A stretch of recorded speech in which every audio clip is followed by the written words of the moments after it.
என்ன கவிஞர்கள் இன்னும் நொண்டி வரீங்க, என்னாச்சு உங்களுக்கு? ஏங்க நான் ஒரு புதுசா ஒரு கெட்டப் போட்டிருக்கேன், அதை போய்கிட்டு நொண்டி வரேன்னு சொல்லிட்டு இருக்கீங்க. நீங்க வேற அப்பெல்லாம் சொல்லக்கூடாது. ஓகே, ஏன் விஸ்கி வர்றீங்க? ஓகே, நீ ஏதோ ஒரு கருத்தோட வந்திருக்கீங்க. கண்டிப்பா என்னன்னு பார்ப்போம். லொடுகு பாட்டின்னு ஒரு கேரக்டர் இருக்கு, மறக்க முடியுமா அந்த கேரக்டரை? ஆமா கண்டிப்பா. அது வந்து மிகப்பெரிய கேரக்டர். அதன் மூலமாக தான் வந்து கருணாஸ் அவர்கள் வந்து மிகப்பெரிய உச்சத்தை தொட்டாருன்னு சொல்லலாம். இப்போ அவர் வந்து மிகப்பெரிய ஒரு உச்சத்தை தொட்டுவிட்டு வந்து விட்டார். அது அரசியல் பிரவேசமும் செஞ்சார் அவரு. கண்டிப்பா.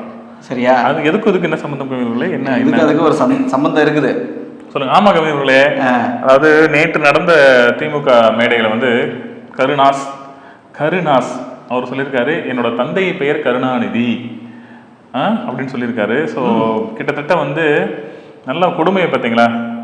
மறைந்த மாண்புமிகு முதல்வர் அம்மா அவர்கள் ஆட்சி காலத்தில் இருந்தும்போது இந்த மாதிரி வார்த்தைகள் வெளியில் வந்திருக்குமா?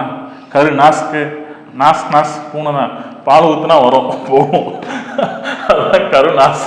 மிகப்பெரிய ஒரு கஷ்டமான விஷயம். அம்மாவோட ஆட்சி காலத்துல அவங்கள நம்பி எல்லாம் வாழ்ந்தவங்க இன்னைக்கு அப்படியே நான் பிறண்டு பேசுறாங்க. என்னென்ன பேசினாங்களோ கிட்டத்தட்ட அப்படியே ஆப்போசிட் ஆகி எங்க அப்பா பேர் கருணாநிதி அப்படின்னு சொல்ற அளவுக்கு அவங்க டெவலப் ஆயிருக்காங்க. நான் எந்த அளவுக்கு வந்து பதவி. அப்ப நம்ம முதல்வருக்கு அவர் தம்பி, நீங்க வேற சொத்துல பங்குங்க கேட்டு போறாரு. அவரு ஏதோ மேடை பேச்சுல எடுக்க முடுக்க, அவர் நடிகர் அல்லவா, எடுக்க முடுக்கா பேசியிருக்காரு. அந்த ரோல் கொடுத்துருக்காங்களோ அந்த. ஆமா, அதனால வந்து அவரோட அப்பா பேரு கருணாநிதியா இல்லை என்னவா என்று அவர் பெர்த் சர்டிஃபிகேட் கொடுத்ததான் தெரியும். நமக்கு வேற என்ன முக்கியமான டாபிக் கருணாஸ் பத்தி இருக்கு உங்களுக்கு? அப்புறம் பத்தின டாபிக்ல நிறைய இருந்தது, பட் அதெல்லாம் நமக்கு பேசுறதுனால ஒரு பிரயோஜனம் கிடையாது. ஆமாம் கவிஞர்களே, இல்லை ஆக்சுவலாக கருணாஸ் அவர்கள் பார்த்தீங்கன்னா மிகப்பெரிய ரோல் பிளே இருந்தார். திருவேடகம் தொகுதியா, திருவேடகமா? ஆமாம், அந்த தொகுதியில் எம்எல்ஏவாக இருந்தார்ல. அம்மா வந்து அதுவும் இரட்டையிலிருந்து திருவாடனை, அதுவும் இரட்டையிலிருந்து வெற்றி பெற்றார். ஆமாம், இரட்டையில வெற்றி பெற்று வந்தார். அப்போ என்னென்ன பேசியிருக்காருன்ற கிளிப்பும் நாங்கள் போட்டு காட்டுறோம். கலைஞர் கருணாநிதியை பற்றி அவர் பேசின கிளிப்பு தொடர்ந்து போட்டு காட்டுவோம். அதையும் பாருங்கள், இப்போ பேசுகிற வீடியோவும் பாருங்கள். அப்போ நீங்கள் புரிஞ்சுக்குவீங்க எங்க எது நடக்குது அப்படின்னு.